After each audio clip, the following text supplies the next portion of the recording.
Okay, obviously a very tough ball game between two very solid football teams. Hats off to Hampton. They made the plays they needed to make at the end of the game. We had our chances. We didn't execute, and before anybody tries to ask the question, at the end of the day, Josh Nardone's an 18-year-old freshman that missed a kick.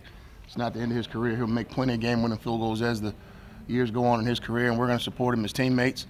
And we'll go from there. We'll come back here tomorrow. We'll get ready for Central, and we'll do whatever it takes to try to win a football game. But we'll stick together. I'm proud of the way that the guys battled to the end.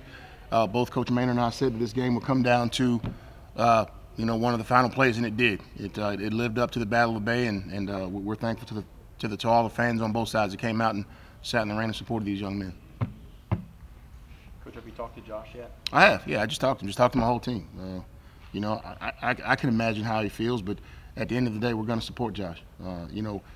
In games like this, Josh Nardone wasn't in the game on 3rd and 1 when we didn't get a 3rd and 1. Josh Nardone wasn't in the game on the first series when Hampton drove the ball right down the field. At the end of the day, those guys have tough jobs, and you ask them to make those kicks. But in games like this, there are many more mistakes that cause you to lose football games. Chris, was there a specific adjustment, something said after that first quarter? Because things completely switched for you guys on defense. We just came out with a different mentality, came out a little flat, honestly, but, it switched up because, it's a matter, we just came out there and started playing a little harder because we realized we didn't come out full force, hit the ground running first quarter, so. Aaron, were you at Lake Taylor when Delman was there? Yes. Were you able to give any sort of insight from his high school days, or is he completely different now? No, he's pretty much the same. He was always a good competitor, whatever. Delman threw the ball 10 times. He didn't beat us. Marcus, since you're a smaller guy, but you're still able to get those tough catches in traffic, what is the key for you? Is there something different that you have to do as a smaller guy, or is it just being athletic and being able to make the play? Just having heart. Nothing more, nothing less. Coach, I know you want to get the running game going, but still struggling there. What do you think is causing you guys to get stuffed so many times? I don't know. I've got to figure it out. Obviously we want to run the ball. You got to average more than, less than 3 yards a carry. We're going to continue to run the ball because you can't line up and throw it every time. But we've got to figure out some ways to get some things done. But again, you credit Hampton's defense. Nobody's really run the ball on them this year. We knew that it would be a defensive ball game, and the two defenses played well. But at the end of the day, we had an opportunity to win the game, and we didn't. So we can sit here and hash, what the offensive line didn't do again for the 6th week in a row. But we lost the game because we couldn't make enough plays at the end to win, not because of our offensive line. Do you know what formation Hampton started using in that second half? Is something I really haven't seen. It's just kind of two tight ends and a wing type deal with two tight ends and a fullback. I think was it probably 22 personnel, and it's just a run set that they lined up in to try to get some extra hats in there to run the ball, and they did a good job.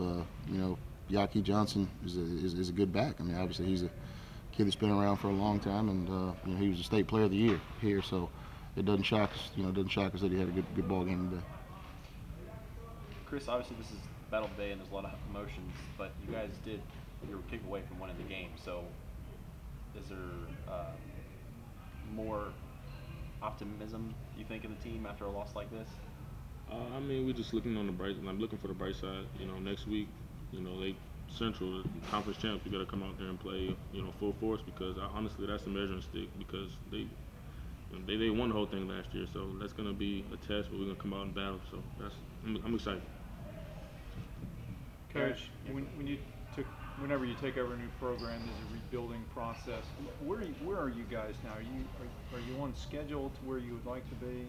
If you ask somebody that's 2-4, I wouldn't say that I'm on schedule right now. But I know this: I love my team, and I'm excited about our future. I'm not one to talk about youth, but I'll have 75% of my team back next year. And if we can continue to battle this way and improve as the season goes forward, I'll be pleased. And this team has got more wins in it. You know, we're not going to go ahead and tank our season because we lost to Hampton. I understand the magnitude of the Battle of the Bay, and you know what that meant today. Gave us the opportunity to go 3-0 in the conference, but we're still 2-1 in a very tough league. And I think when you look at our league, it goes to show.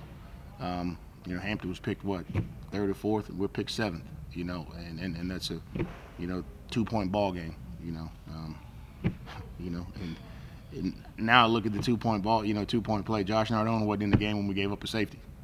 You know, so at the end of the day, you know, a lot of people want to point fingers, but there's a lot of blame to go around, and that blame starts here with me.